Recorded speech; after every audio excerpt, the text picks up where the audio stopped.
Hello and welcome to Hoffman Guitars. Today I'm working on a mid-1930s Gibson Royce Mech Stage Deluxe. In this video we're addressing the fingerboard riser and talking briefly about the finish work. In my last video I removed the fingerboard extension riser. This riser is an experimental idea Gibson was exploring during the early days of the steel string guitar. If a neck is glued in perfectly flat with no angle and the fingerboard is glued directly to the top, the bridge has to be extremely low to achieve a playable action.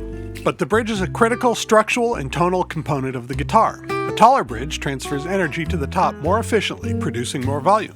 Most builders solve this problem by angling the neck back, which allows for a taller, stronger bridge that drives the top more effectively. On this guitar, Gibson replaced some of that angle with a wooden riser under the fingerboard, raising the height of the entire neck, thus allowing a taller bridge. There is still some back angle, but less.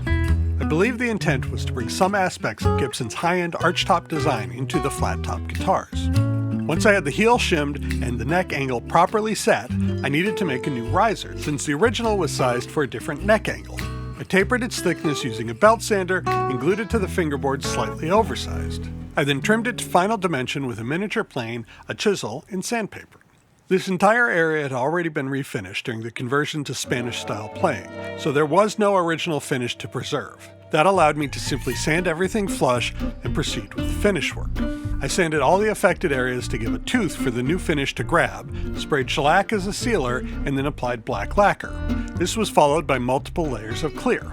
Fortunately, all the areas requiring finish work were already black. This would have been much more difficult if I had to touch up the sunburst. I built up several coats of lacquer, sanded them back as level as possible, and repeated the process. Eventually, I had enough lacquer built up that the area was reasonably level. After 90 years of wear and tear, this guitar's finish was never going to be perfect. With all of the lacquer on, I moved on to wet sanding and polishing. I haven't been filming in my spray booth. Let me know if it's something you'd really like to see, but it's difficult to position a camera in a way that doesn't get in the way and still produces usable footage. If you've enjoyed this video, please like, share, and subscribe.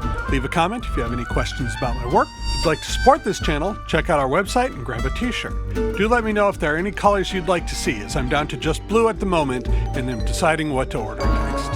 You can also join my Patreon for extended behind-the-scenes videos of some of the jobs I do. We offer repair services for all fretted stringed instruments, and we do same-day setups on Saturdays. Be sure to check out my recent video on bending sides for a new batch of guitars. Thank you for watching, have a nice day, and enjoy your guitar.